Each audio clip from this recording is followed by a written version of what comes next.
Alright, here's a simple workout with some simple warm-ups. You don't have to do it fast, although if you do it consistently enough, it should take you a good 15 minutes. I'm going to get started with a warm-up. We're going to start off with what is called a thoracic extension, where you're on your knees. Put your hands right in front of you. You take your right elbow, put your hand behind your ear, and then you're taking the elbow pointing to the ground, pointing to the ceiling. To the ground, to the ceiling. To the ground, to the ceiling. Alright, put that hand down. Now take your left hand, the opposite. Put it behind your ear, the exact same movement for 3 counts. To the ground, to the ceiling. To the ground, to the ceiling. And one more time. To the ground, to the ceiling. Alright. Next move is going to be a sumo squat to stand. I'm going to have my feet a little wider than shoulder width apart. I'm going to take my hands overhead, just so that my biceps are in line with my ears. I'm going to reach over, squat down, and simultaneously touch my toes. Hold this position for a count of 2. 1, 2. Reach my arms overhead, stand back up. 2 more reps on this one. Squat down, touch your toes, reach your hands up, stand. Squat down, touch your toes, hold for a count of 2. Hands overhead, stand up. Alright, last move on the roster of warm-up moves is going to be the Hindu push-up, a more smoothed out version of the traditional push-up right here. I'm going to be in the standard push-up position. Now I'm going to pike my hips towards the ceiling, and then in the pike position, I am going to let my head and shoulders down, and I'm going to slide them up against the floor till I'm in what is called the prone cobra position that yogas are familiar with. Return to pike position. Slide my head and shoulders up off the ground. Prone cobra. One more time. Hips up to the ceiling. Slide my head and shoulders against the ground. Prone cobra position. Alright. That does it for the nice 3-piece warm-up set I want you to start this workout with. Next, all you need is a pair of identically weighed dumbbells. I here am using some 15-pounders, some old ones I've had for a long time. You can use whatever weight you want, whether it be 10, 5, even 20. This is going to take you about 10 minutes to complete, so I recommend you set a timer. You're going to start with 5 reps on each side of the dumbbell snatch. Dumbbell snatch is a power move, which is going to require ballistic movement from the hips in order for your arms to do most of the strength lifting. Hinge at the hips like so, with the dumbbell hanging below my shoulder. As I extend my hips, I use that momentum as the opportunity to row the dumbbell up. So here we go, one demonstration of the dumbbell snatch. Snatch up overhead. Now it doesn't take too much pulling strength to get it overhead, which is why it's going to be counting on you to do a lot of the hip extension power. Power to overhead. Do that for a count of 5. Opposite arm, you do that for a count of 5 as well. I'm going to demonstrate again. Extend the hips, ballistically pull the dumbbell over your head.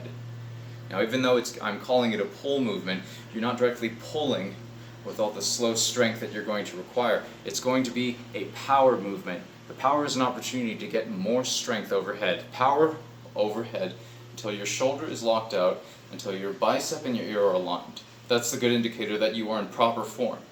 But always be careful, especially if the weight is too heavy for you. Gently, from this position, lower back down to your shoulder. I'm going to demonstrate 2 moves on each side, just so you're sure. Extend with the hips, overhead, gently down back to your shoulder. Extend with the hips, over the shoulder, gently lower back. Now you're going to do 5 on each arm.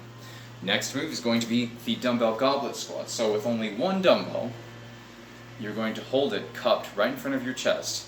Always keep the weight close to your vest. That's where we have the most strength activation, without, of course, messing up your back. Up to your chest. Slowly bend down till your thighs are parallel to the ground and your knees do not go over your toes. This might be difficult at first, but do practice with a lighter weight if you're having trouble. Stand back up. Slowly squat back down. Stand back up. Slowly squat back down. stand back up. So you're going to do 5 reps of that. I demonstrated 3. Next is going to be the push-up, the horizontal push movement of this workout. Push-up position right here. 1, 2, 3.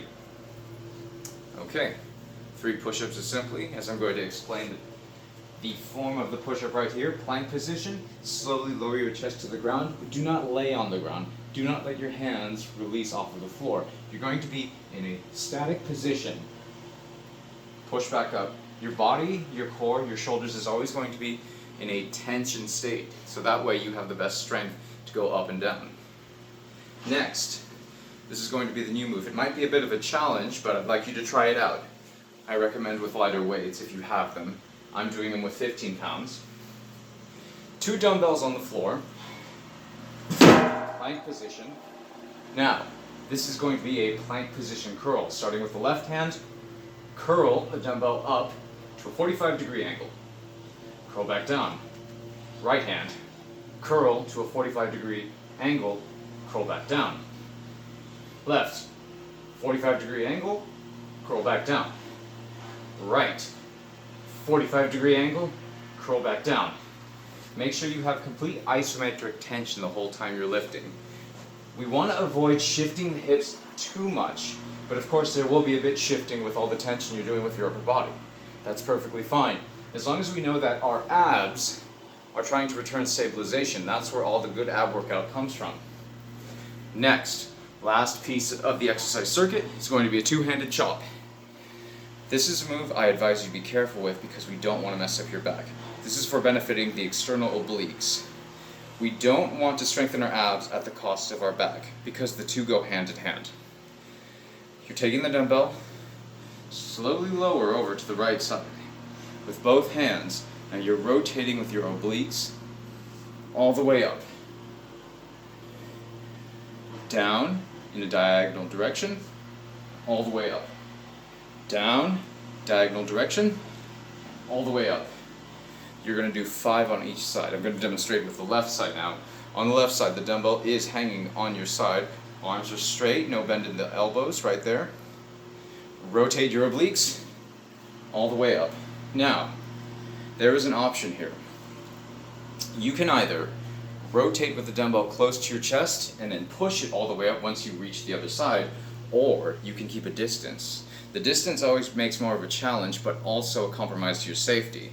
I'll demonstrate the distance. With your arms at a distance, all the way up.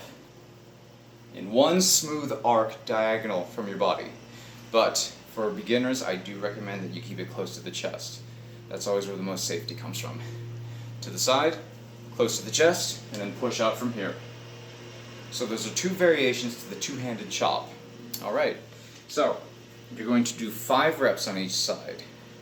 5 of the dumbbell snatch, 5, 5, 5 of the kettlebell goblet squat, 5, 5 of the push-up, as I demonstrated earlier, 5, 5 of the plank position curl, plank position, 5, 5, and of course, 5 of the dumbbell wood chop, 5, 5. Okay, now set a timer for 10 minutes when you're doing this whole exercise set. There's not going to be any set rest pieces here. It's going to be as much as you can within the 10-minute period. It may not seem like a long workout, but trust me, if you really push yourself and go consistently through each exercise, it will be tiring. Alright, get to it!